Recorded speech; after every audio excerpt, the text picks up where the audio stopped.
So I don't know what the temperature is. I bet it's pushing over 100. I'll look at it here in a second. But I just wanted to say thank you guys for watching my videos.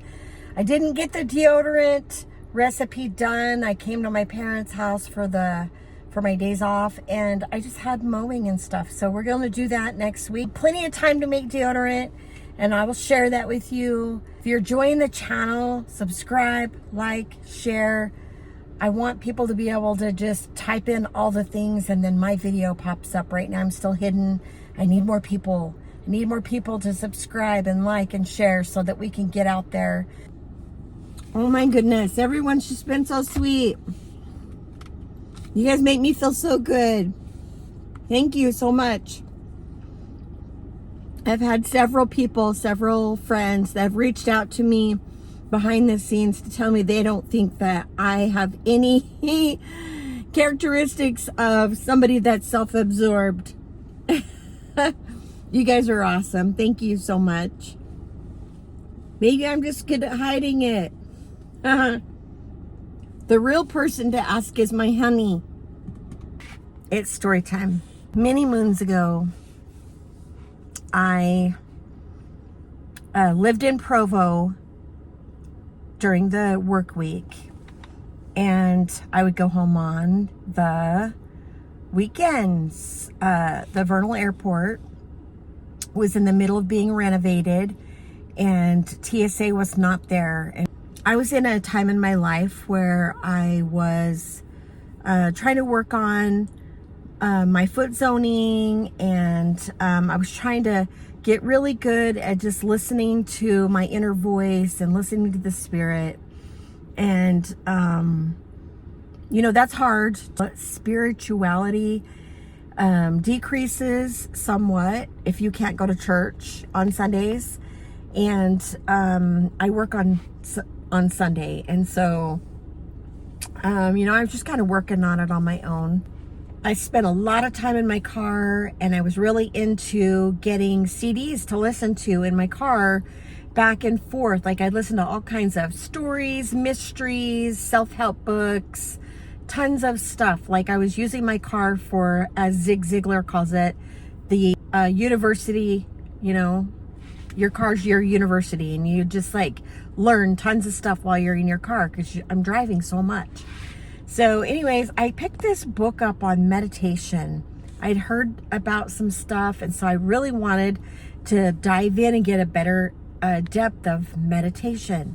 And as I was listening to this story, I don't even remember the name of it, but it didn't feel right to me. I'm not saying anything, you know, you do you. It talked about this woman and how, like, it started out and they would do like writing, and and then all of a sudden got so good at it, this person came to her and she would write down everything that he said, and she was channeling the spirit through her writing. And it just felt so awkward to me, and like I just couldn't grasp the concept of it. It just didn't feel right to me. So I remember exactly where I was. I was at Deer Creek Reservoir, traveling through the little S curves to go around the big tail end of that lake so that I could come down and drop into Provo or Orem. And I just popped that CD out. I'm just like, you know what? I'm just not feeling it. I'm not getting it, you know? So I popped the CD out, and I kid you not, my car, I had the CD in my hand, and my car kept playing the CD through the audio. And I look over, because I've got the CD in my hand, I look over at my computer, and all of a sudden it starts going blink and blink and blink and blinking. And then the radio popped on. Now, that would, to me, was a second testimony that, you know, it wasn't for me. So, you know, I guess what I'm trying to say is You need to act on what you're feeling. If you feel like something's not right, something's not right. If you get a feeling that you need to check on somebody, check on somebody. Listen to that voice inside you. Take action.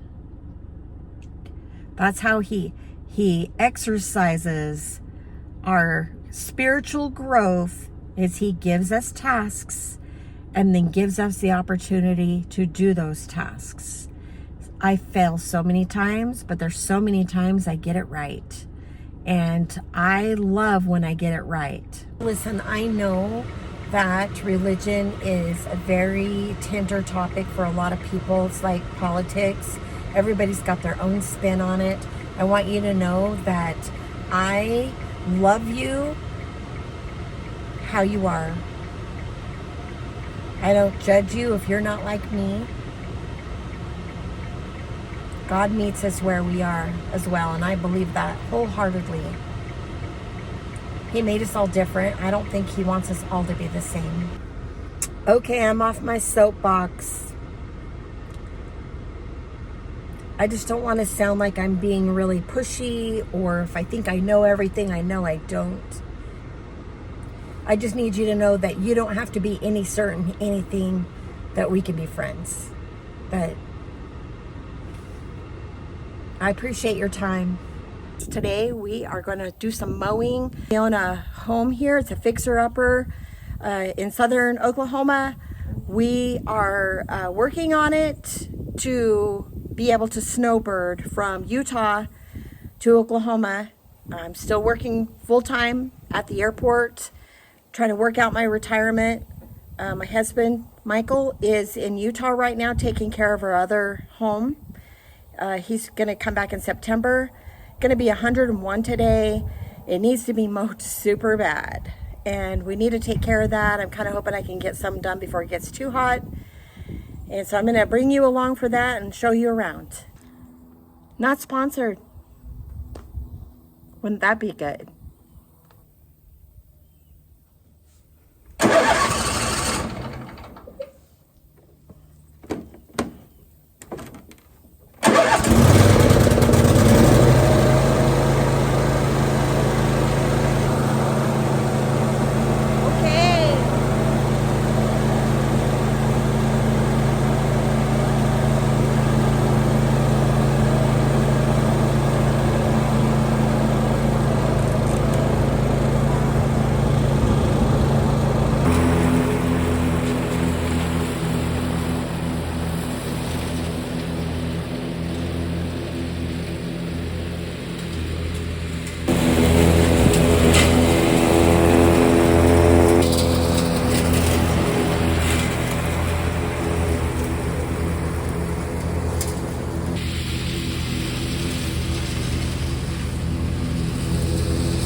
Everywhere I look, there's a booby trap.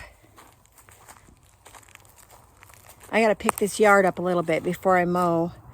That big, beautiful pecan tree just drops so much. So I just checked a few weeks back. I needed to mulch these trees because it was getting so hot, and I used straw. My parents had some straw. And I just dug down underneath there to see if it was still wet. Maybe it's a teensy bit wet. But we're gonna have to find something else, I think. I don't think it's doing as good as it should. Anyways, my husband and I bought this house. I've always wanted to have a house close to my parents. We're really close. Our property touches. And I wanted to be able to come here in the winter time when Utah is so extremely cold.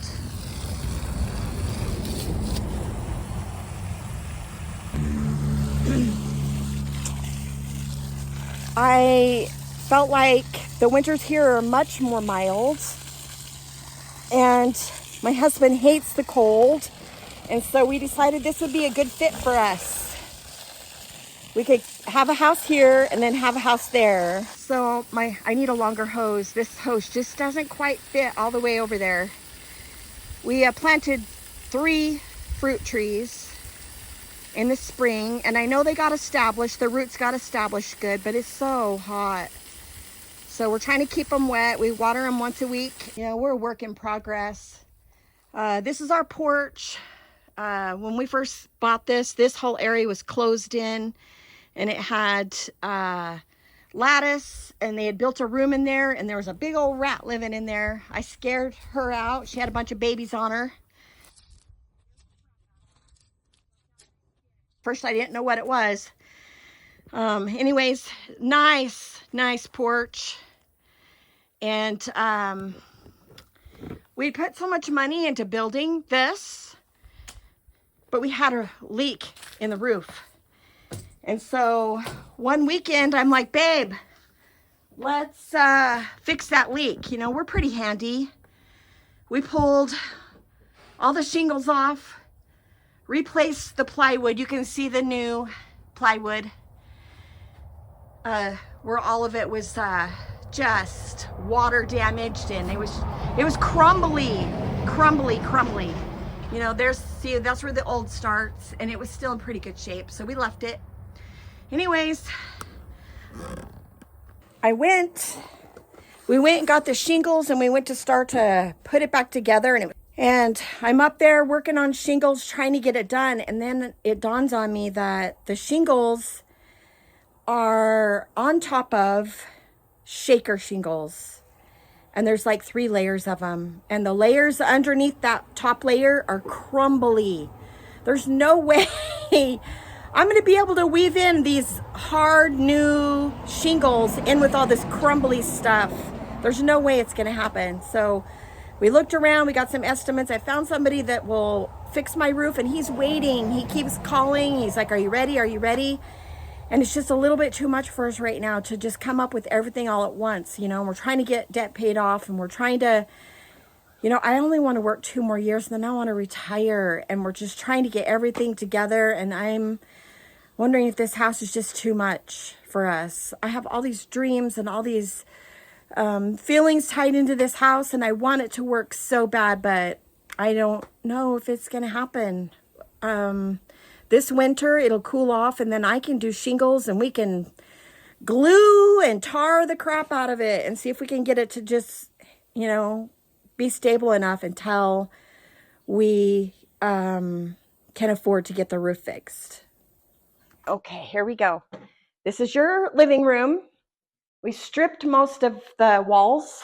Here, I'm going to leave this open, get some air in here. I'm going to block this off. There's so much that we still have to do.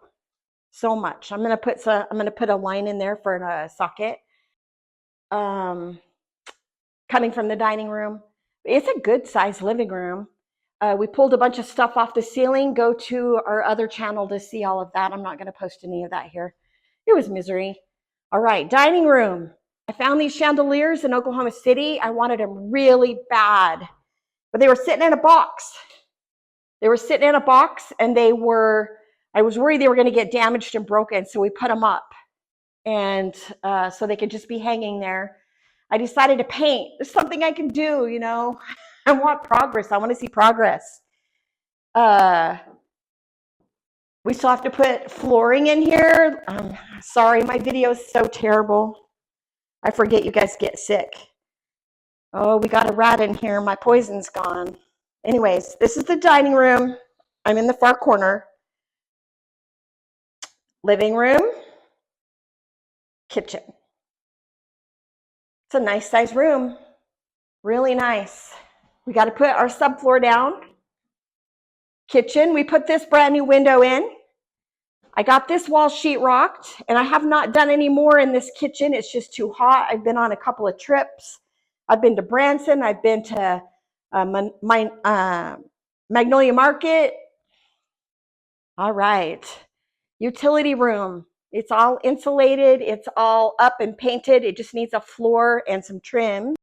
This wiring is going to be a project. It's going to be probably $3,000 by the time you pay taxes and find somebody that's willing to do it.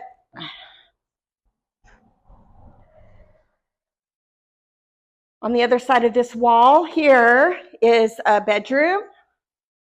It's going to be a master. This house did have 3 bedrooms, and I opted for a dining room.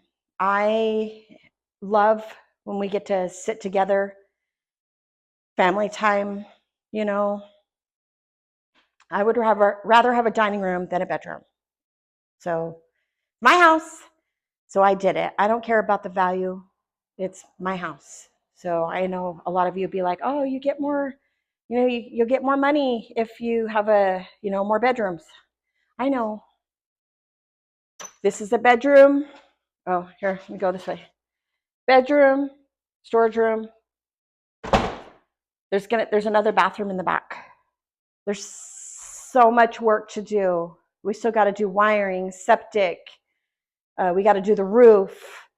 It all takes money. It all takes time. It all takes somebody that's stronger and more knowledgeable than us. So, like I said, I don't know if this house is too much for us. I'm getting up the courage to just put a for sale sign in front of it. I don't know. I want it really bad. You know how you want something really bad, but sometimes you just have to just give up and move on to something that's more obtainable. I mean, it's not going to hurt it for it to sit here, but I do need to get the roof on. I don't know. You tell me, what would you do? I'm starting to itch. I better not have gotten into some hanging poison ivy or something.